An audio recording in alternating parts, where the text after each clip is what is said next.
Meeting শেষে গাড়ি করে বাড়ি ফেরার পথে অনুসরণ, তারপর গুম, শেষে হত্যা করে যমুনা নদীতে লাশ ফেলে দেয়া হয় বিএনপি নেতা ইলিয়াস আলীর। ইলিয়াস আলীর গুম ও হত্যার চাঞ্চল্যকর তথ্য দিয়ে প্রতিবেদন প্রকাশ করছে জাতীয় দৈনিক আমার দেশ। বিস্তারিত ইমতিয়াজ আলমের প্রতিবেদনে। আজকের বাংলাদেশের চিত্র অত্যন্ত করুণ।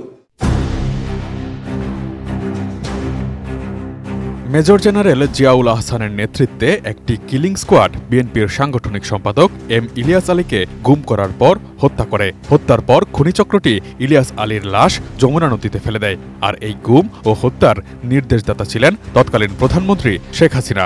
এমন চাঞ্চল্যকর তথ্য উঠে এসেছে জাতীয় দৈনিক আমার দেশের এক অনুসন্ধানী প্রতিবেদনে। ডিজাইন, এলিগেন্স, বিউটি, সেরা পণ্য সবার জন্য জেভিকো। প্রতিবেদন অনুযায়ী 2012 সালের 17 এপ্রিল সন্ধ্যার পর দলীয় নেতাকর্মীদের নিয়ে ইলিয়াস আলী সভা করেন তৎকালীন শেরাটন হোটেলে। সভা শেষ করে রাত 11টায় তিনি বের হয়ে গাড়িতে করে বাসায় যাচ্ছিলেন। অপহরণের লক্ষ্যে মেজর জেনারেল জিয়াউলের নির্দেশে শেরাটন থেকেই ইলিয়াসকে অনুসরণ করছিলেন র্যাবের সদস্য সার্জেন্ট তাহিরুল ইসলাম। তাকে চিহ্নিত করেছে আন্তর্জাতিক অপরাধ ট্রাইব্যুনালের তদন্ত টিম। আন্তর্জাতিক অপরাধ ট্রাইব্যুনালে 164 ধারায় তাহেরুল স্বীকারোক্তিমূলক জবানবন্দি দেন। জবানবন্দিতে তিনি উল্লেখ করেছেন তার দায়িত্ব ছিল শেরাটন থেকে ইলিয়াসকে অনুসরণ এবং বেতার বার্তায় গতিপথটি জিয়াউল স্যারকে জানানো। নির্দেশনা অনুযায়ী তিনি ইলিয়াস আলীর গাড়ি অনুসরণ এবং প্রতিটি মুহূর্তেই গাড়ির গতিপথ জিয়াকে অবহিত করেন। মহাখালী পৌঁছার পর ইলিয়াস আলীর গাড়ি সরাসরি অনুসরণ করতে শুরু করে জিয়ার টিম।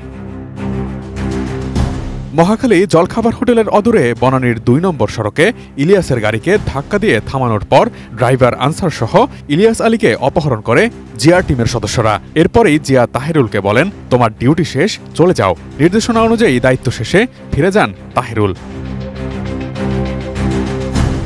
আন্তর্জাতিক অপরাধ ট্রাইব্যুনালের তদন্ত সংশ্লিষ্ট সূত্রের কথা উল্লেখ করে প্রতিবেদনটিতে বলা হয়েছে, ইলিয়াস আলীকে অপহরণের পর হত্যা করা হয়েছিল।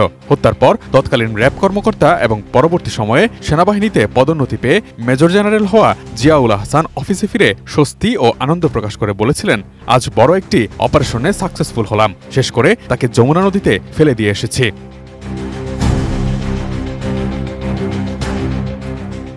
ইলিয়াস আলী গুমের তদন্ত করছে গুম কমিশন। গুম তদন্ত কমিশন সূত্র জানায়, শেখ হাসিনার নির্দেশেই ইলিয়াস আলীকে গুম এবং খুন করা হয়েছিল।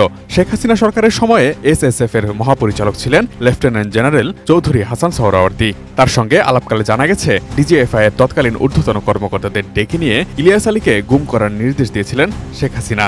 অথচ পরবর্তী সময়ে ইলিয়াস আলীর স্ত্রীকে ডেকে এনে নাটকও করেছিলেন তিনি। 2 পুত্র ও শিশুকন্যাকে গণভবনে ডেকে সন্তানদের মাথায় হাত বুলিয়ে সান্ত্বনা দিয়ে শেখ হাসিনা বলেন, অভ্যন্তরীণ রাজনৈতিক বিরোধের জেরে বিএনপি চেয়ারপারসন বেগম খালেদা জিয়ার নির্দেশেই ইলিয়াসকে অপহরণ করা হয়েছে।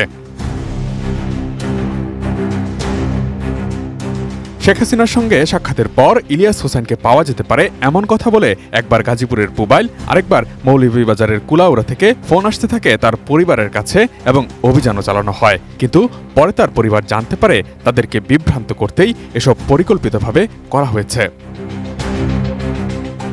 বিএনপির সাংগঠনিক সম্পাদকের পাশাপাশি সিলেট জেলা বিএনপির সভাপতি ছিলেন এম ইলিয়াস আলী। সাবেক এই ছাত্রনেতার নেতৃত্বে ভারতের টিপাইমুখে বাঁধ দিয়ে সুরমা ও কুশিয়ারা নদীর পানি প্রবাহে বাধা সৃষ্টির প্রতিবাদে তখন সিলেটে তীব্র আন্দোলন গড়ে উঠেছিল। Imtiaz Alam, desk report, ATN news.